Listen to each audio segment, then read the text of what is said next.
Daniel Morrison Padgett. Uncle Daniel and Aunt Dolly were the first relatives my mother took me and my sister to visit after my father's death when I was 3 years old. Dan and I spent a lot of time growing up. I worked in his daddy's field some, and he knew the roads in and out of Darlington just about as well as I did. That's where we lived. In fact, the first job I ever got away from home, I lived briefly with his parents. We were pretty close. He grew up in Caryville, where I was born, of course, prosperity, and educated in the public schools of Holmes and Bay County. And World War II came, he volunteered to serve in the U.S. Navy. He dropped out of high school. He and I think, enlisted perhaps in the same year. He served on a destroyer, the United States ship Stickel. We called them tin cans. I wouldn't get on nothing in the world, but he spent his Navy career on that destroyer. Having grown up during the Great Depression and having served in World War II, he was a member of what Tom Brokaw called America's greatest generation. Once I was stationed at Mainside, Jacksonville for a brief time, I got a call. And the call says, your cousin waiting for you down at the gate. I had no idea who in the world it was. So I hitched a ride down to the main gate, and there were thousands of us sailors there. You've seen one, you've seen all of them. And I thought, well, and then a young man with a navy blue stepped out and called my name. It was Dan. It was the only time I'd see him during the war in his uniform. I was in my work clothes, so who cares what I look like? He's the man to see. After the war, he came back and finished his high school education at Bay High, then enrolled and graduated from the Florida State University. He worked for a while at Eglin Air Force Base. It was called Army Air Corps back then. Proving grounds. They had a lot of instruments and other things they wanted to test, and he was just a man for the job because he had the math major out of seminary. He felt God called him to preaching. One day in the conversation with my mother, he told her about this call. She said, well, you may be a college graduate, but if you're going to be a pastor, you need to consider going to seminary for further training. He did. Went to Fort Worth, Texas, entered Southwestern Baptist Theological Seminary, and graduated from that school at the appropriate time.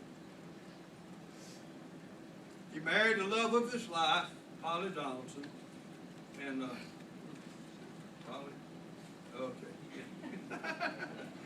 He told me, except for the day he accepted Christ as a Savior, that was the best day of his life. And I think Dan was wise, and I know a few pastors in my day. I think Dan was wise in not letting the responsibilities and the things that go along with being a pastor and the under shepherd of a church keep him from giving his wife and later on his children some quality time.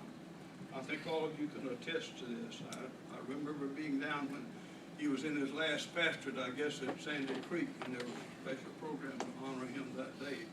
And I never will forget his children struggling to control their emotions as they spoke about their daddy and paid him tribute after tribute. In fact, everybody in the house was struggling with theirs as they were sharing the things that they knew about him, this man that we love so much and we know who loved us. In addition to serving as a pastor for a number of years, he also lived in Jacksonville, again, Polly did, and he was on the staff at Hendricks Avenue and also worked for the Florida Baptist Convention. And they spent some time as well, too, in Nashville, where they created Vacation Bible, among other things, Vacation Bible School material for Sunday school. Back then, the Sunday school department put out a publication called The Builder. It used to be sent to every Sunday school leader throughout the nation. I wish I'd have saved my copy. One of the copies had a man standing there on the golf course for the golf club in hand surveying the course. It was Dan. I tell you, I don't ever know whether he played a day of golf in his life, but I tell you one thing, that was the best looking couple there.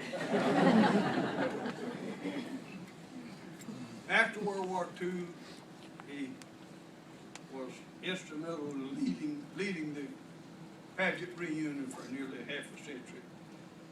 And you know, when death would strike any of our immediate families, quite often, Dan was the first person we called sometime before the immediate family got to work. Why?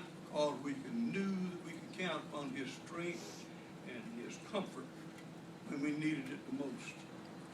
Oftentimes at these services to some of our relatives, he would preach and I would get to lead the music. Over the years, really, it came about the same time. I was in my first church when he graduated from seminary, and I was there for 25 years to lead the music. But we only combined in all those years for just one revival meeting. It was up in Leonia, I think about 1963, somewhere about there. And thinking back on that week, I guess he and I came to feel kind of like the disciples when they were coming up to the shore and they called out. And Jesus called out to them, "They got anything to eat?" And they told him no. They fished all night and caught nothing. Well, Dan and I had fished all week with little seemingly to show for it. But you know, there was something going on in Leonia that week besides preaching and singing. Each night, about 20 minutes before the service, his daddy, Uncle Daniel, would get about, never more than about 5 or 6 men, and go into a little room back there close to the choir. And Dan and I would join them every night, and we kept our mouths shut. We never said a word in there. And these men began to pray. One would pray, and everybody in there would back him up, audibly and silently, one by one. I'll tell you, when I walked out of that room, I felt like I was walking on stilts. I'm 5'6", and I had to duck to come under the door hitting as we come back into the sanctuary. The feeling of this power of the Spirit was so evident. And we saw some visible results. That last service we had, and the invitation was over, 8 people stood down from 8. That was 50 years ago, folks. Powerful preaching, tremendous work of the Spirit. Many years later, Dan would talk to me about his call and about the way things worked out in his life, how God would close one door and open another. Now, when he went to Southwestern, he was still single.